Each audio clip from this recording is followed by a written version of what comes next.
While the rest of the internet was waiting for Star Wars The Last Jedi to get actually good, I don't want to say how we got here. I can't explain. But you see how many scars we have in the inventory, and if I tell people, they're gonna know how to get it. It's been a long story, but we're here. Anyway, we were finding new Easter eggs inside the newest map of the game, Fortnite! And before we begin today's video, we're gonna have to set a like goal of 1,000 likes. And if we get 1,000 likes, then the like button will turn bright blue. Someone told me. Also, if you're new around here, consider hitting the subscribe button and join the notification squad. We need to get up to 780,000 subscribers before Christmas 2017. Anyway, I hope your evening is going well. In today's video, we'll be covering one of the greatest secrets in Fortnite. Yes, I haven't seen any other YouTuber on Fortnite. All these people with 0 kills in their kill feed covering this Easter egg. But what this Easter egg does is essentially will show you how to get the scar every single time. We all know the Scar is one of the most powerful guns, if not the most powerful and useful tool in the game. Easily with the Scar, it gives you both medium range and fairly decent long range and even close range damage potential. Well, even in its purple condition, you can see here I'm taking out 2 teammates on an opposing team. I'm outgunned 2 to 1 by everyone rushing into the room and shooting at me.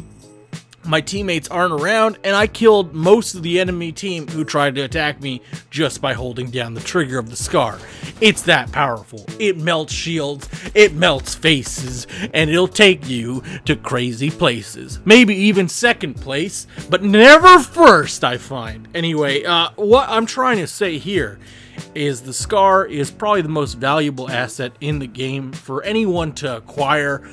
Most of the acquisitions, I believe, come from simply killing people who happen to find or chance themselves upon it. You see, in all of Fortnite, there are around 202 chests on the map, give or take maybe around 20. Now that seems like a lot. It's double the player count, so there are actually 2 chests per each player.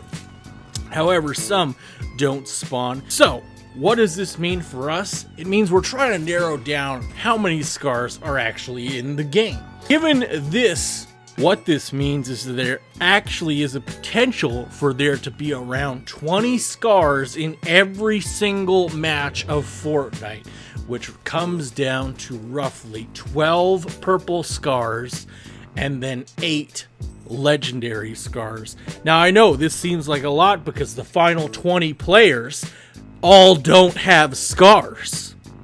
And you're gonna hear my point right now.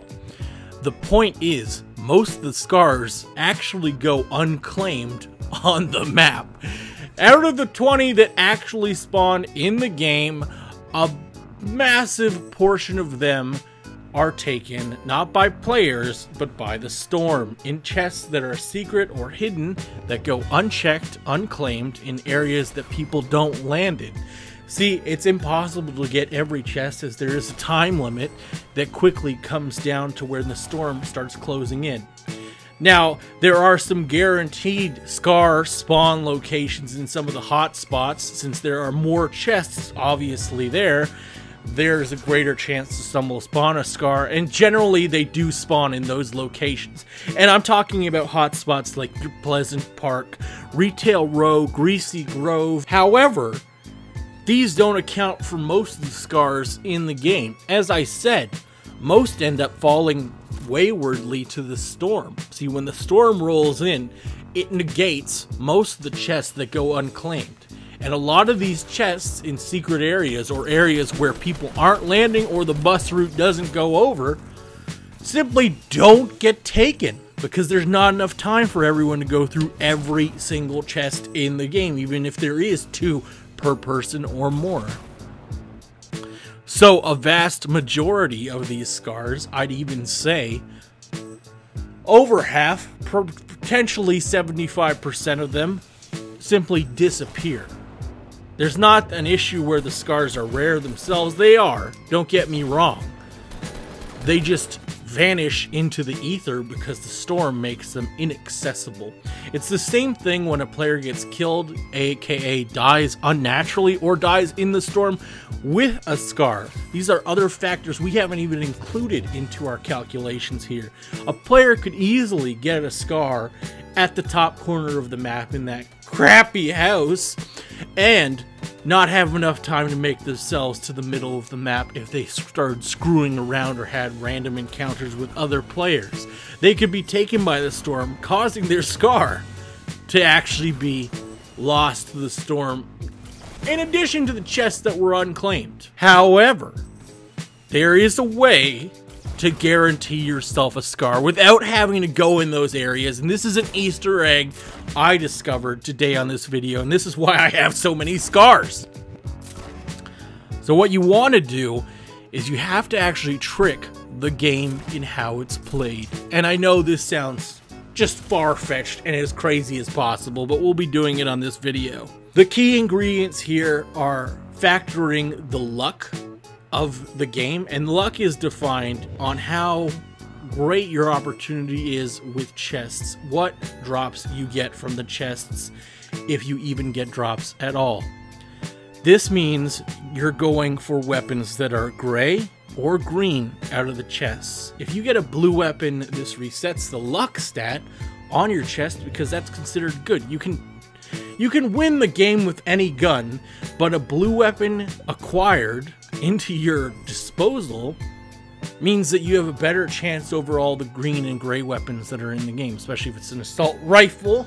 So knowing where the chest spawns is one thing. The opportunity to get them is another. Your luck is the random factor of what's inside of the chests.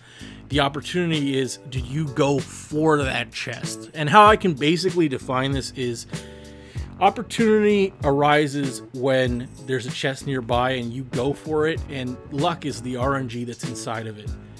How opportunity works in this game is you were just slightly out of time. How we're going to game the system on this is we were just slightly out of time from getting the chest in the first place, but we weren't overtly banking the system against itself. So how this works is you're going to go down to one of these areas, any of the areas that you want to ping this for the chest. So I'm picking Wailing Woods and the prison as my two areas. So you simply want to go into the game and start landing, but you also want to deploy your glider enough times or get enough distance that you get there not quite first, and you have to be there while other people are arriving. So what I do is simply screw up my flight path enough, accidentally, air quotes, that my character doesn't quite get there ahead of the guy in front of me, which means that person's going to open the chest, which lowers my opportunity rating because I missed out. Now, this can totally get broken if you decide to deploy your glider immediately and hang in the air until the storm comes, because now the game will know that you're trying to bank the system and you'll only get white and green loot as punishment for trying to game it. You have to make this look natural so that you're not trying to purposefully miss the chest. However, you also want to make it look like you're not banking the system. So what we do is we arrive just after someone got the chest that we were going for in the area. And why I pick these areas is because there's limited chests in the area and people always go here. Those are the two factors. So now when this part of the equation has been factored in, our opportunity loss and bad luck, the game starts thinking we should probably give the player an advantage. Now, how this occurs is not in the first game or even the second game, but between the third game and anywhere beyond that of losses, you will start to see better loot in the chests. Your luck factor will go up. What negates the luck factor entirely is if you get a random drop from the sky in your area and no one's going for it, that changes the probability completely, and you'll have to restart this. What we're doing is losing every game 3 in a row and essentially reverse boosting, so to speak, but tricking the algorithm of the system so that the luck factor says we are being unlucky. Not unlucky per se, but we're not getting the right correct luck or opportunities to get even remotely good gameplay. And what this does is will trigger the system after 3 or more uses, and it'll cause you to start pinging chests. And what I mean by pinging chests is the next time you land in this location, you'll ping the chest and the loot will actually be exchanged for a more valuable item. Now this can be done so that you're basically getting scars out of the chest, if done just basically. In this gameplay, I'm coming in low on Wailing Woods. I'm going for that same middle chest that we've been going for so long. And look, the Christmas tree that no one planned on is a little too close. And if your distance is not that far from it, even verticality wise, you might ping that. So I accidentally ended up pinging that chest when I go inside the Whispering Woods cabin. I think I pinged the Christmas tree. There's just nothing good for loot-wise there. However, when I do get to the Christmas tree, I am rewarded with a legendary scar. As I said, the system works.